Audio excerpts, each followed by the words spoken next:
Welcome to Maths class, students. Today we are going to start our next chapter, chapter number 7, triangles. Here we will study about the congruency of triangles. First of all, we must know what is a triangle. Students, triangle is a three-sided closed figure. Triangle is a three-sided closed figure, or you can say a polygon of three sides is called a triangle. And a triangle has three sides, three angles and three vertices. So here is a figure of triangle and I have named it as ABC. So this is triangle ABC. In this figure, AB, BC and AC are its three sides, and angle A, angle B and angle C are its three angles, and vertex A, vertex B, vertex C are its three vertices. So a triangle has three sides, three angles and three vertices. Next is congruency of triangles.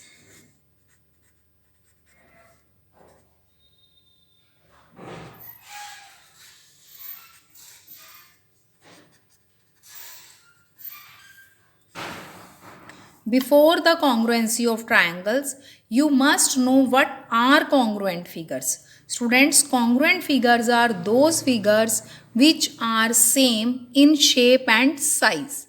Think in your mind and look at the figures or objects around you. Which figures seems you to be same in shape and size? जो भी figures exactly shape में and size में same हैं उन्हें हम कहेंगे congruent figures. Here you can see that I am having these two sketch pens. what can you say about these two pens? As these two pens are exactly same in shape and size, you can measure it. So these two pens are congruent. Only color different is there. So color doesn't matter. Shape and size you have to check. So these two pens are congruent because their shape and size both are same. Similarly, you can say that these two flowers are congruent because these two flowers are again same in shape and size. Or what we can say here, we can also see that these two coins are exactly same in shape and size. So these two coins are also congruent. Similarly, you can take many examples from your surrounding. Here, there are many keys in this bunch, but these two keys are congruent because these two are exactly same in size and shape. So before the congruency of triangles, we must know congruent figures.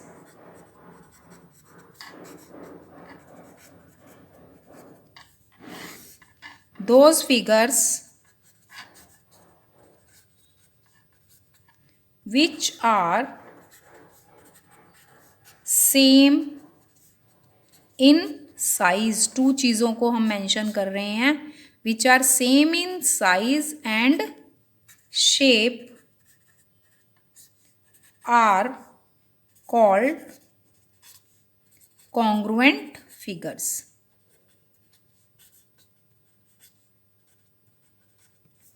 Similarly, you can say are both hands are congruent, are both feet are congruent, and there are so many examples. The notebook in which you are working, all the pages of that notebook are congruent. All the pages of your book are congruent. But these are different shapes, students. We can say all the circles, we can say, students, all the circles of same radii, meaning two circles with same radius हम draw करें तो वो congruent होंगे. All the squares of same side are congruent. All square. So suppose I am saying to all of you to draw a square whose side is 4 centimeter. So I am telling you about the length of the side. So the all squares of side 4 centimeter will be congruent. Similarly, all rectangles with same length and breadth will be congruent. Suppose I am asking you to draw a rectangle whose length is 8 centimeter and breadth is 6 centimeter. So you all can draw that rectangle, and that those all rectangles will be congruent. Now the question is, what can you say about the triangles? Two triangles जो हैं वो कब congruent होंगी? So to say the triangles congruent, two triangles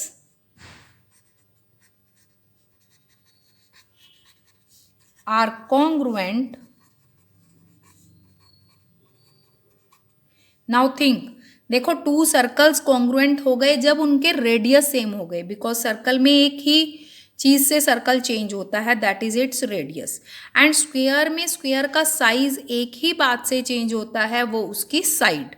and rectangle में rectangle का size जो है due to its length and breadth change होता है.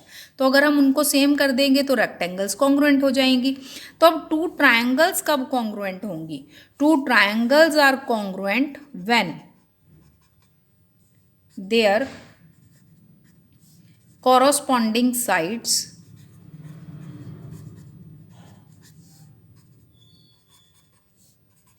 are equal in length and their corresponding angles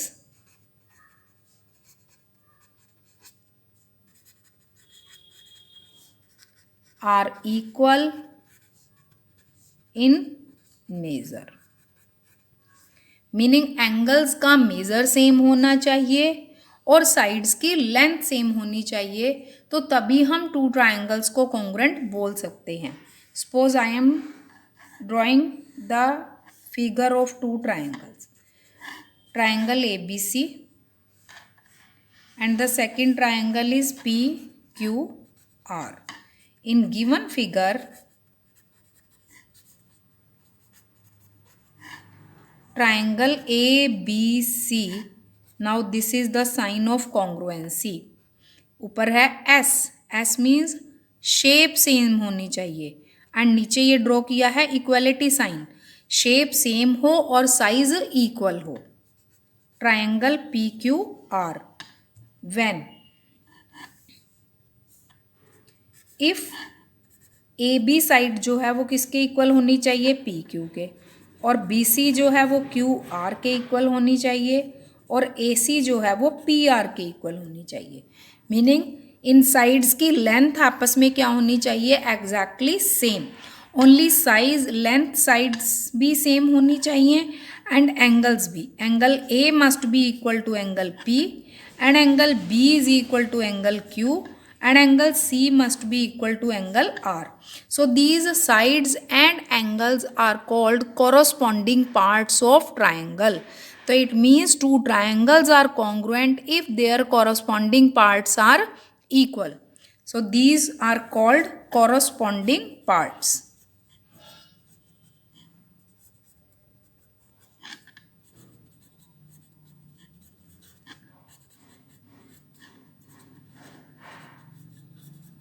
So it means whenever we have to check whether the given triangles are congruent or not, तो it means question is this कि हमें फिर हर triangle के लिए क्या तीनों साइड्स को and तीनों एंगल्स को इक्वल चेक करना होगा. मीनिंग हमें 6 पार्ट्स को चेक करना होगा कि ट्राइंगल्स आर कॉन्ग्रुएंट और नॉट. बट हमें 6 पार्ट्स को ना चेक करना पड़े, इसके लिए हमें क्या दी गई हैं? Congruency conditions. अब उन कॉन्ग्रुएंसी कंडीशंस में इन 6 के 6 को चेक ना करके हम 3 पार्ट्स को चेक करेंगे. But those 3 parts will be according to congruency conditions, not according to us, meaning उनको हम अपनी मर्जी से नहीं है कि इन 6 में से कोई भी 3 को चेक कर लिया. No, we have to go according to the congruency conditions.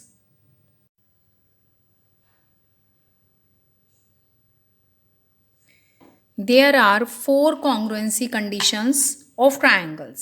First one is side angle side, and in short form we say it SAS.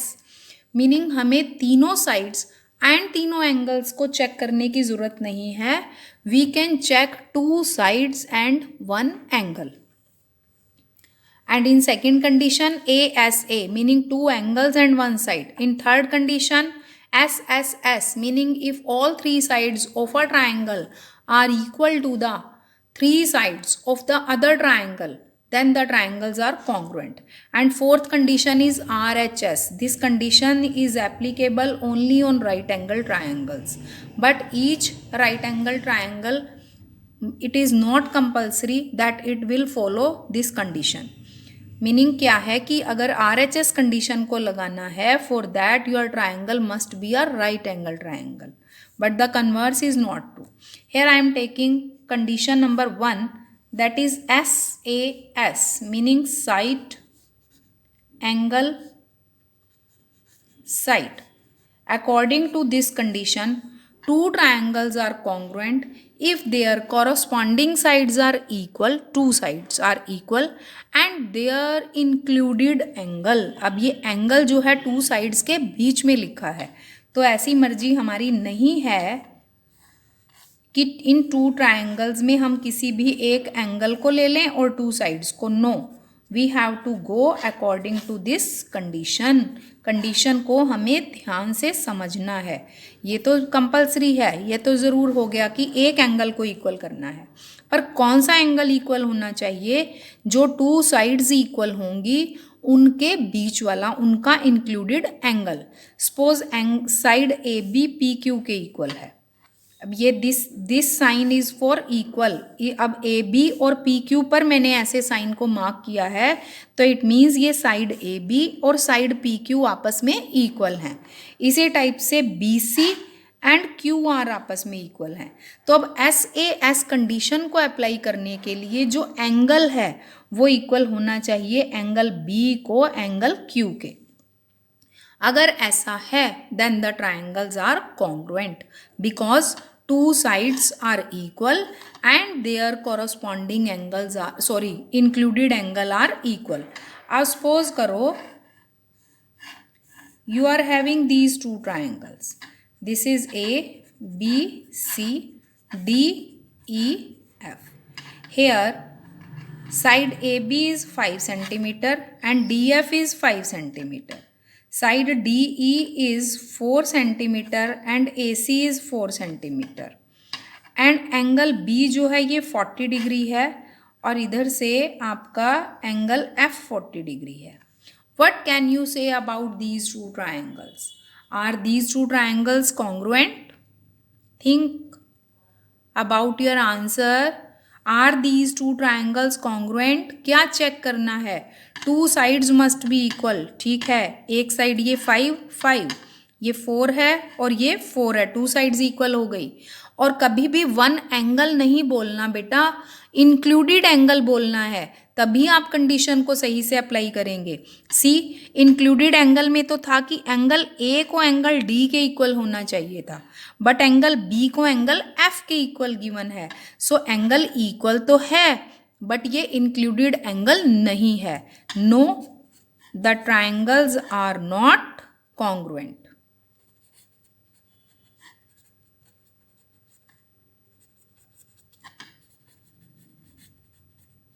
तो इस टाइप से आपने कंडीशन SAS को अप्लाई करना है. यहाँ पर जो है triangle ABC is congruent to PQR है. वाई? बिकॉज AB और PQ इक्वल हैं, BC एंड QR इक्वल हैं and their included angle is also equal. Again I am focusing on included angle. Included word को ध्यान रखना है बेटा. Class 7th में भी आपने कॉन्ग्रुएंसी पढ़ा था, बट तब उतनी सिंसियरली आप नहीं करते थे. ओनली 2 साइड और 1 एंगल ऐसे रट्टा मारते थे. That was not the right way, beta. Two sides and their included angle are equal, then the triangles are congruent. So we can say two triangles are congruent if two sides and the included angle of one triangle are equal to the two sides and the included angle of the other triangle according to SAS congruency rule.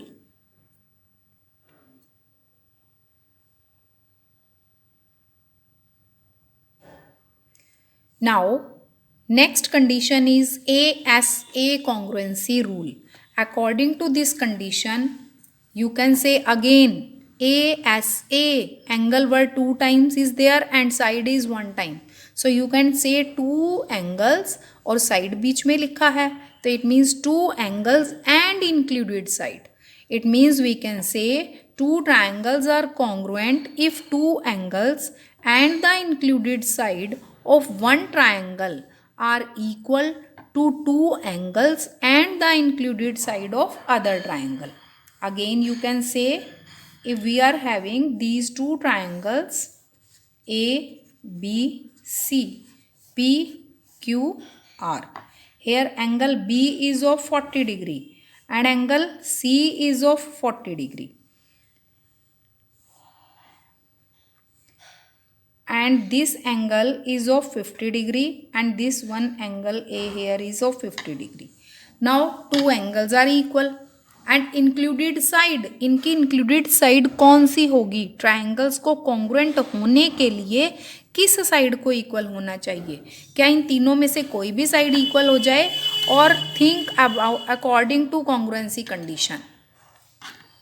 Included side का meaning है that side या वो side जिस पर ये दोनों angle बने हैं. यहाँ पर 40 and 50 is on side A B, तो इट मीन्स ए बी को किसके इक्वल होना चाहिए? पी आर के, to be the triangles to be congruent. अब यहाँ पर बेटा वन क्वेश्चन इज दिस, यहाँ पर आपको पूछा जा सकता है is triangle A B C congruent to triangle P Q R. Now listen carefully. Is triangle ABC is congruent to triangle PQR? देखो अगर ये पूछा जाता है are these two triangles congruent, तो answer is yes.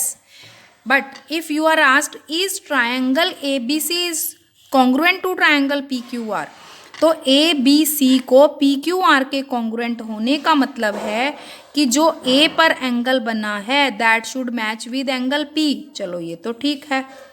And angle B point का angle जो है it should be equal to Q, क्योंकि बी क्यू, बट बी का एंगल जो है वो क्यू के इक्वल नहीं है, तो इट मीन्स यहाँ पर आंसर होगा नो. तो फिर यस क्या होगा? But triangle A B C is congruent. किसके कॉन्ग्रुएंट है? A angle A is equal to angle P, तो पी हो गया. And angle B is equal to angle R, R हो गया. और third point is Q. Triangle A B C जो है वो ट्राइंगल पी आर क्यू के कॉन्ग्रुएंट है. मीनिंग क्या है कि if the names are not given, यहाँ पर ओनली आपको ऐसे फिगर दे देते कि ये एंगल इसके इक्वल है एंड ये एंगल इसके इक्वल है, ये साइड इसके इक्वल है, are these two triangles congruent, yes हो जाता. एंड सेकंड में आपको दे दिया ये एंगल इसके इक्वल है एंड ये वाला एंगल इस एंगल के इक्वल है, तो और ये साइड इसके इक्वल है. आपको पूछा है ट्राइंगल्स कॉन्ग्रुएंट है? यस कॉन्ग्रुएंट है. बट अगर हमें वो इनके वर्टिसेस पर नेम लिख कर दे दें तो उसको बोलते हैं ऑर्डर. किस ऑर्डर में आपके ट्राइंगल्स कॉन्ग्रुएंट हैं, मीनिंग कौन से एंगल से कौन सा एंगल मैच कर रहा है. देखो अगर हम ट्राइंगल ए बी सी को उठाकर पी क्यू आर के ऊपर रखते हैं तो एज इट इज़ रखने से ये कॉन्ग्रुएंट नहीं होंगी. हमें ट्राइंगल ए बी सी को इस टाइप से फ्लिप करना पड़ेगा, तब हमें वो एक दूसरे को ओवरलैप करेंगी. तो इट मीन्स आपको अब क्लास 9th में ये ऑर्डर का भी अच्छे से बेटा ध्यान रखना है. and you have to write all these two conditions and the basic of this chapter जो भी introduction आज आपको दिया है in your notebooks before starting the exercise. Tomorrow we will start the questions of this exercise.